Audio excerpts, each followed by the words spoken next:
Tu és o louco da imortal loucura, o louco da loucura mais suprema. A terra é sempre a tua negra algema. Prende-te nela a extrema desventura. Mas essa mesma algema de amargura, mas essa mesma desventura extrema, faz que tua alma suplicando gema e rebente em estrelas de ternura. Tu és o poeta, o grande assinalado, que povoas o mundo despovoado de belezas eternas pouco a pouco. Na natureza prodigiosa e rica, toda a audácia dos nervos justifica os teus espasmos imortais de louco. Cruz e Souza é o autor do Ciência e Letras de hoje, um programa resultado da parceria entre o Canal Saúde e a editora Fiocruz.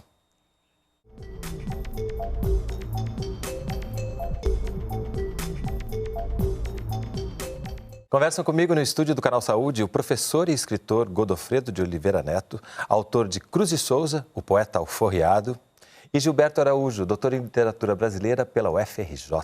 Estou aqui com Cruz e Souza, o poeta alforriado. E eu queria começar, como a gente começa os programas sobre os grandes poetas aqui no Ciência e Letras, que é falando da infância, para entender o quanto a infância desses poetas perpassa a futura obra. Nesse caso também, falar da infância de Cruz e Souza é entender que poeta ele vem a se tornar? Exatamente, quer dizer, a infância vai, de uma maneira muito evidente, assim, mostrar futuramente o rasgo do Cruz e Souza, ou seja, entre a questão por ter sido criado por uma família abastada, quer dizer, de certo poder do exército, branca, o Marechal Guilherme. Marechal, branca, e o que moravam perto, ali no mesmo terreno da família, a família biológica. Ele foi criado ali em Florianópolis, né, Desterro, com essa família, o casal não tinha filhos, então o adotou um pouco como filho, mas os pais biológicos se mantiveram ali ao lado, enfim. Então, isso, o pai ainda é escravo no início, exatamente. A mãe alforriada no momento do casamento. Quer dizer, isso eu acho que é inevitável que isso tenha criado, porque ele brincava com as crianças brancas, né, amiga do general, e voltava para casa, enfim, isso tudo, obviamente, vai criar uma loucura com a questão da cor branca, que ele... Até um entendimento errado também, me parece, do próprio movimento negro, que durante um certo momento o estigmatizou como alguém que não gostava da sua cor, etc., da sua raça, do seu etnia, que foi um grande erro também, um equívoco monumental, assim, sociológico, e psicanalítico e literário, né? E aí vem a questão do simbolismo, que tem essa predileção pela cor branca, aí junta amor dele pelas louras. Enfim, é uma confusão, mas me parece que é bem lembrada a questão da infância, tudo nasce dali. E aí eu fiz questão de mostrar, enquanto você falava, a fotografia dele, para mostrar essa negritude presente nesse poeta mesmo, né? E ele já falou no simbolismo, que a gente começar a falar também desse poeta tão inovador, que trouxe para o Brasil o simbolismo e o espanto que isso causou. E a infância que o Godofredo destacou, eu acho importante a gente lembrar que ele nasceu no Desterro, né? E acho que é um nome quase premonitório de tudo que passou na vida do Cruz e Souza, que foi um desterrado da vida inicial até a morte, né? Aquela morte trágica que a gente sabe da tuberculose dele, que ele volta ao corpo no último vagão de um trem de cavalos, né? Mas a presença do simbolismo na obra dele é de fato fundamental, porque ele se tornou uma espécie de centro agregador. Então, o simbolismo é um movimento estranho no Brasil, porque ele é completamente descentralizado. Você tem focos, né, em Santa Catarina, no Paraná, depois no Nordeste. E a vinda do Cruz e Souza para o Rio de Janeiro, de certo modo, criou uma espécie de ponto de contato entre todos eles. E sobre essa presença do branco, né, que também está ligada à infância, de fato, isso é um traço comum no simbolismo, por um dado até físico, na verdade. Porque a palavra simbolismo tem esse sim no início, que significa reunião, em grego. Então, por isso, os artistas do simbolismo sempre pretendiam encontrar questões gerais da humanidade. Então, por exemplo, um personagem representaria um ser humano como um todo. Então, dizer que o branco é a cor favorita dele, justamente porque o branco é a soma de todas as cores também, né? É uma tentativa de enxergar esse mistério na sua totalidade. Por isso, o simbolismo é a cor favorita, tendo o branco. Aqui vou ler um trechinho só de antífona, que abre Broquéis, que é um livro Fundamental. Fundamental quando a gente pensa em literatura brasileira como um todo, não só em simbolismo, né? Ó, formas alvas, brancas, formas claras, de luares, de neves, de neblinas. Ó, formas vagas, fluidas, cristalinas, incensos dos turíbulos das aras. Formas do amor, constelarmente puras, de virgens e de santas vaporosas. Brilhos errantes, mádidas frescuras e dolências de lírios e de rosas. Só um trechinho para a gente também entender essa sonoridade, né? Exatamente. Que é fundamental quando a gente pensa nessa poesia, Exatamente. né? Eles eram os, digamos, os revolucionários, assim, da época. Os simbolistas, né? Porque a gente sempre entendeu, né, que é um pouco assim, aquela coisa sofisticada, erudita, mas, na verdade, tinham assim, um compromisso de bater. E os simbolistas eram, de fato, os autores da transgressão, né, da oposição total. Exatamente. Então, a gente pode observar que, entre os fundadores da Academia Brasileira de Letras, majoritariamente parnasianos. Nenhum simbolista conseguiu entrar. O primeiro foi o Pereira da Silva, mas já no século XX. E também, do ponto de vista geográfico, aqui do Rio de Janeiro, por exemplo, os simbolistas sempre ocuparam as margens da cidade também. Você vê que Cruz e Souza morava em subúrbio, como vários outros, Hernani Rosas, que hoje é completamente esquecido. Muitos viveram em subúrbios e morreram apagados também ali.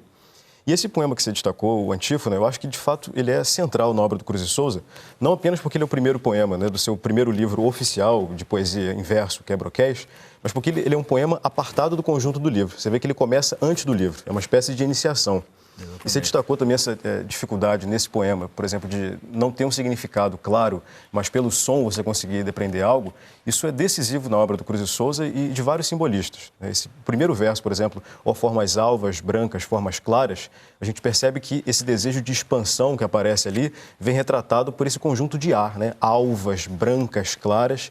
E isso vai crescendo a tal ponto que esses três adjetivos, alvas, brancas e claras, formam um ABC, exatamente como uma espécie de guia expansional, que é a pretensão dos simbolistas. E isso, né? não é por acaso, né? Exato. Muitas vezes parece que, por ser uma poesia mais ligada ao interior, isso é uma coisa que vem da inspiração. E deixa-se claro aqui nos vários críticos que isso é um trabalho, uma labuta da palavra, né? Para que isso apareça. E até porque essas questões ligadas às letras, à própria grafia dos poemas, Exatamente. Isso tudo é muito pensado, né? No simbolismo, isso tudo é decisivo do ponto de vista até tipográfico. A organização dos livros é muito inovadora e acho que tem até no simbolismo um caso raro de poeta na literatura brasileira que ficou famoso por não ter publicado livro nenhum, que é um autor chamado Estácio Florim, que ninguém lembra, que ele queria lançar um livro chamado Lua Cheia, em formato redondo e escrito também de maneira circular, e não conseguiu. Olha só. Mas o que a gente conseguiu... Época, Exatamente, de inovador, que acho que você tem aí nas mãos, que é o Rosa Mística.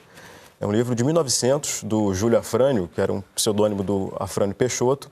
E é um livro impresso em várias cores, isso no finalzinho do século XIX. É um ano do século XX, é impressionante. Eu vou mostrar aqui, que a gente vai vendo, acho que consegue ver, né? Começa no preto, aqui a gente já está escrito em vermelho, aí vai andando vermelho, inclusive muda de tom. Exato. Mais tarde a gente vai para um roxo, né, um lilás. Coisa que você vai ver só nos anos 60 aqui, Exatamente. 70, né, aqui no Brasil. Que isso é retomado. E você falou ali dessa maneira de escrever que é um pouco estranha, né, dos simbolistas, mas havia o desejo de se encontrar uma linguagem atípica para um sentimento também atípico, né? Como eles eram sempre apegados a uma sensibilidade quase doentia, então havia esse desejo de criar uma palavra nova para dar trato a esse sentimento inovador. Então, há até críticos hoje em dia que conseguem ver uma conexão entre essa escrita estranha do simbolismo e, por exemplo, as experiências do concretismo, né? De você também criar essas palavras novas ali para nomear outros aspectos. O que você procurou e achou? Eu queria mostrar só essa coisa da artista, loucura, loucura.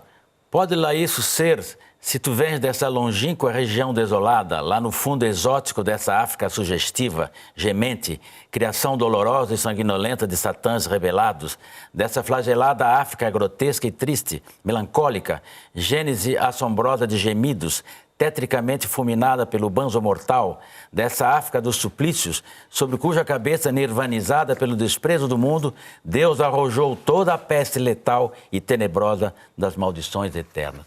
Ele... É terrível, ele fica arrepiado até porque ele falando dele, mas claro que eu não posso ser um grande artista porque vem dessa África, etc. Então, o negócio E aí, você falando assim. isso, você me lembrou da epígrafe do Baudelaire, que o Cruz Souza coloca aqui, em que ele fala justamente disso, né?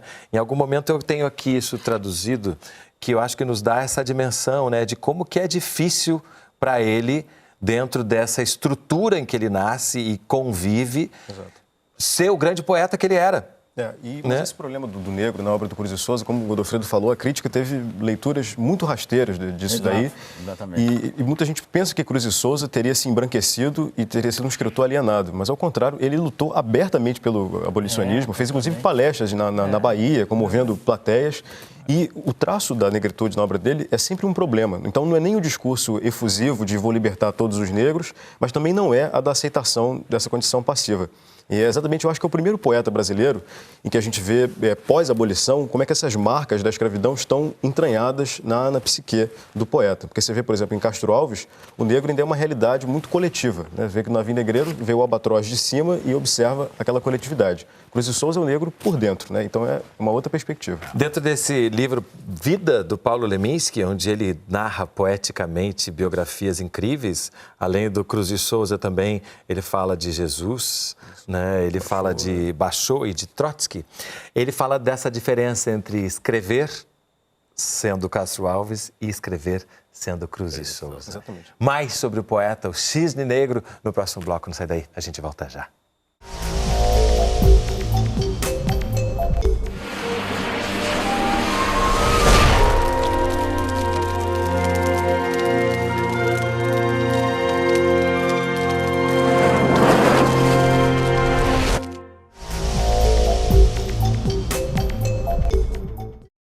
Ciência e Letras está de volta, conversando sobre Cruz e Souza.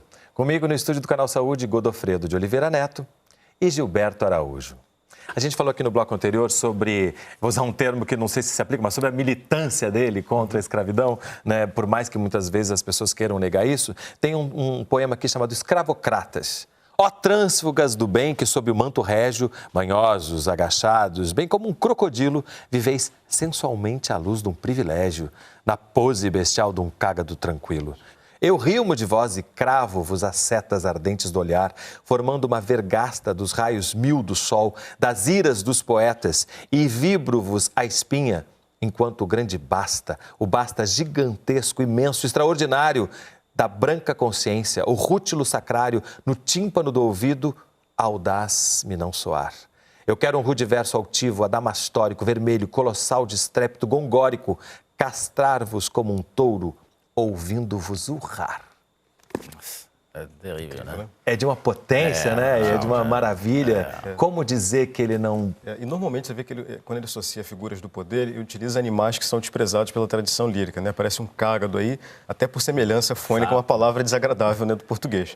E aparece muito também o sapo, que é uma figura comum demais na obra do Cruz e Souza e de vários simbolistas, né? Tem um conto chamado Sapo, de um outro chamado Gonzaga Duque, tem uma novela inteira chamada Sapo também. Então é esse animal abjeto que, de certo modo, incomoda a ordem estabelecida. Mas que volta depois lá no modernismo, né? Volta exatamente, Sapos de Manuel Bandeira. Né? E é interessante ver isso, né? Quando a gente vai olhando, assim, por mais que muitas vezes sejam movimentos que convivam, né? A gente que depois olha de longe e vai organizando, assim. O simbolismo que não era... não estava no poder de então, como o parnasianismo estava, é resgatado pelo modernismo, né? Isso. É importante a gente lembrar disso, né? De como que essas coisas andam. É uma relação conflituosa que o modernismo teve com o simbolismo, porque, na verdade, há várias sementes modernistas, quer dizer, pré-modernistas na obra simbolista, mas depois alguns tentaram apagar isso daí, como se fosse uma inovação só da Semana de Arte Moderna. E um aspecto que eu acho que o Cruz e Souza tem uma relação forte com o modernismo é justamente na configuração do verso. Porque se a gente olhar, por exemplo, a antífona, que lemos no outro bloco, você tem estrofes inteiras, só com frases nominais. Não tem, o primeiro verbo aparece quase na metade do poema. Na 19ª. Exatamente. Isso é um traço que aparece na obra do Mário de Andrade, que ele vai definir como verso harmônico, né? Esse que é feito do choque de estruturas, que não tem esse discurso fluido. Então, os parnasianos ainda eram, em certa medida, antiquados nessa fluidez discursiva, enquanto o simbolismo criava esses choques intensos na composição. Eu estou aqui de novo com o seu livro Cruz e Souza, o poeta alforreado. Você também filho do desterro, como ele? Quando ele falou, eu digo, pô, com destino menor, né? Não todo mundo, né? Porque você já é filho de Florianópolis, né? Que é um outro momento dessa mesma terra. Não, né? Não, porque eu ia dizer, justamente em Florianópolis, quer dizer, a colônia alemã, uma das primeiras colônias alemãs no Brasil, foi final dos anos 20, 1827, no continente que chamam, quer dizer, em Florianópolis, já no continente. Colônia alemã. Essa colônia alemã, ela não vingou. Então, na época do Cruz de Souza, quer dizer, jovens oriundos dessa colônia eram muito pobres e iam se prostituir no porto, que era sempre foi um porto de passagem importante para os navios que iam para Buenos Aires e Montevidéu. E, ou seja, Cruz de Souza, naquele momento, então, do ponto de vista dos tratos sociais, ele estava acima das alemãs. Isso é para complicar ainda mais a história com o branco. Quer dizer, na verdade, era alemã, quer dizer, óbvio, não todos, mas enfim, estava abaixo dele socialmente, né? Então, é uma coisa que não está claro na história do Brasil, mas é isso. E ele também era muito maltratado. Claro, exatamente. Né? Não. Por causa desse preconceito pois todo. É. E dessa, com muitas aspas, ousadia, né, dele se transformar no grande homem intelectual. Né, que se transformou, porque isso era negado, né? O Leminski deixa claro isso também na biografia dele, né? Como isso era negado às pessoas de cor negra, como se as pessoas de cor negra fossem só do braçal e a intelectualidade fosse privilégio dos brancos. E é interessante que tem uma frase que o Fritz Miller, ele manda o exemplo do Cruz de Souza para demonstrar como essas ideias racistas eram, porque eram dominantes, como elas eram uma falácia, né? Exatamente. O Fritz Miller. Agora, ali tem um problema de data. Assim, o Cruz de Souza teria sido aluno, né? Mas aparentemente essa data não bate. Ele não se trata dele. Olha.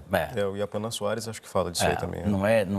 Mas poderia ser, no mesmo. Exatamente. Exatamente. Poderia ser. Quer dizer, e lembrando que ele também escrevia prosa, né? A gente tem aqui essa belíssima edição que o Gilberto nos trouxe de Evocações de 1898. Já é póstuma, né? Já é póstuma. A Cruz de Souza só conseguiu ver 3 livros dele publicados. Aquele primeiro, esquecidíssimo, que é a Julieta dos Santos, uma reunião de poemas que ele e 3 amigos fizeram.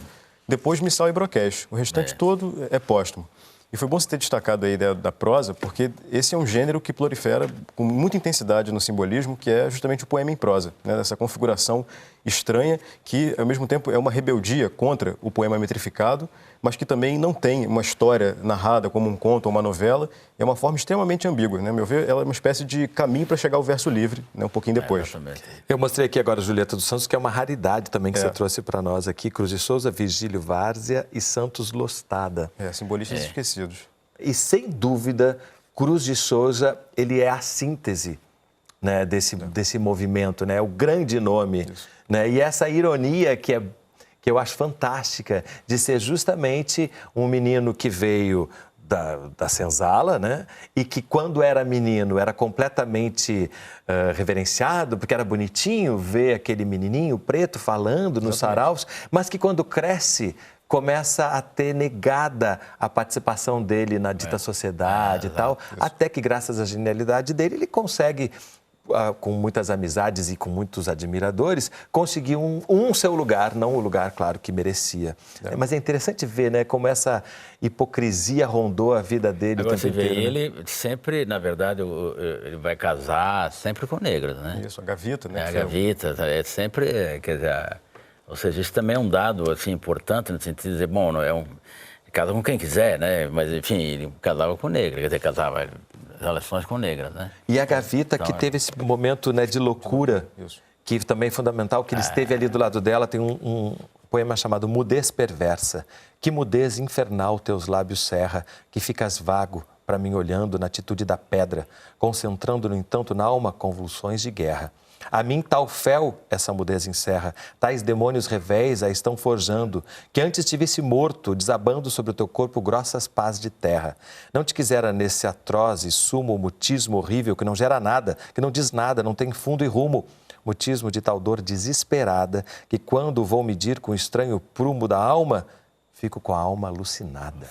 É lindo. Tem um outro poema em prosa dedicado também à loucura dela, chamado Balada de Loucos. É um poema lindo, tem evocações, né, que são os dois caminhando à noite, assim, sobre as estrelas. É um poema muito forte, em prosa. É interessante, né, porque a gente falou aqui que o simbolismo, muitas vezes, ele abre mão do sentido em função da musicalidade, da cor, né, de outra forma de ver. Mas também tem muita clareza em determinados poemas, né, Não dá para a gente também achar que ele se resume a uma coisa só, né? Agora, você vê assim, a coisa dramática, um dos diagnósticos médicos da loucura da Gavita é fome.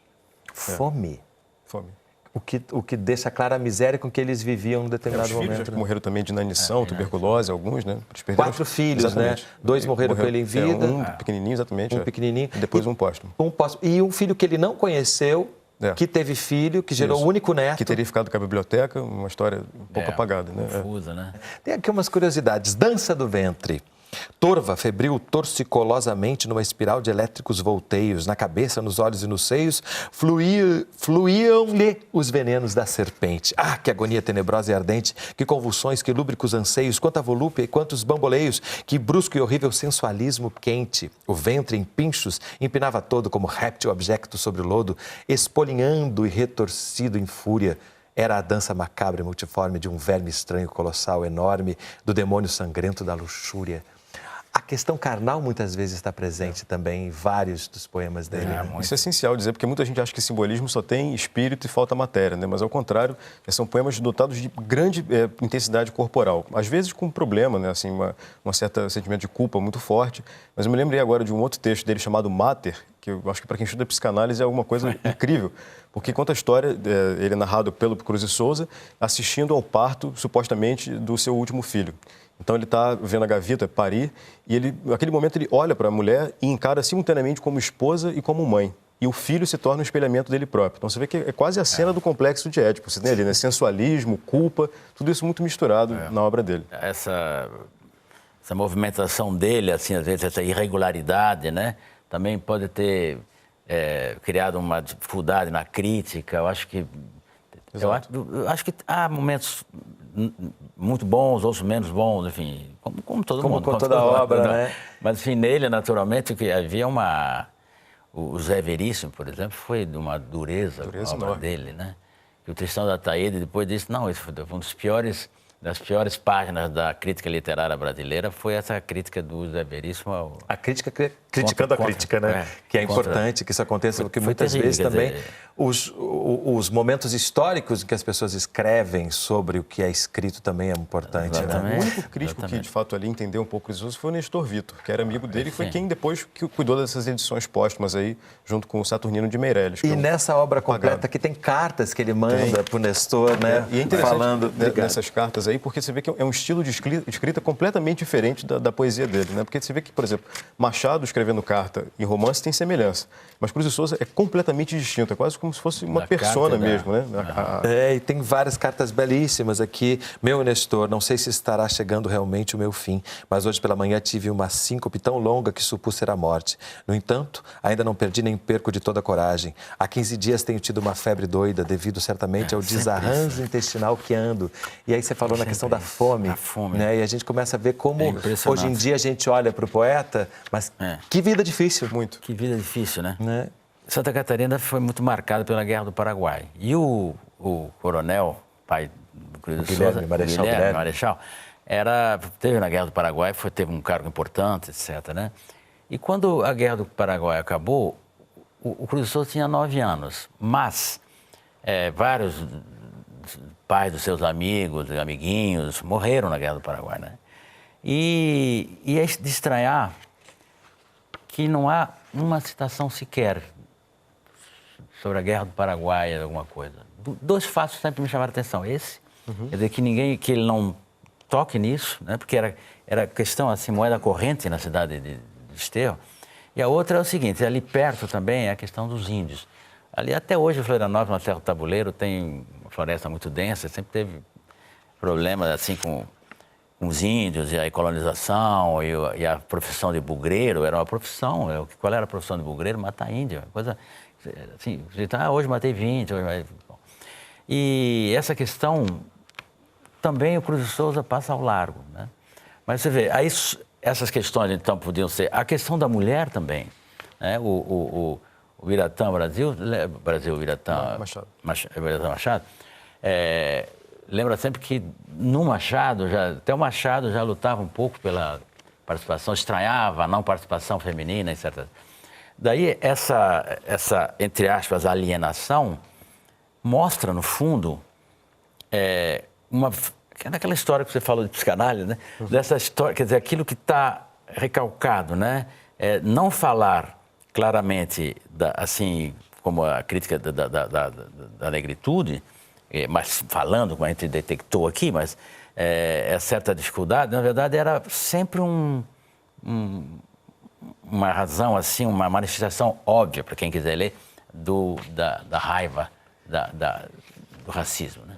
E é interessante quando a gente se debruça sobre a obra dele, ver como a gente está falando de Brasil, está falando de poder, está falando de poesia, está falando de beleza, está falando de toda essa gama que um grande poeta, um grande escritor como Cruz de Souza nos permite falar. Claro. E que se fale cada vez mais dele, que Cruz de Souza volte a fazer parte das nossas escolas e seja apresentado de uma maneira interessante para que a gente possa se reapaixonar pelo poeta. Reedições também, né, precisam ser feitas. Exatamente. Obrigadíssimo pela presença de vocês aqui conosco. Salve Cruz de Souza. O programa Ciência e Letras é resultado de uma parceria entre o Canal Saúde e a Editora Fiocruz. Se você quiser entrar em contato conosco, mandar sua crítica ou sugestão de leitura, nosso endereço eletrônico é canal.fiocruz.br. A gente se vê no próximo programa. Até lá!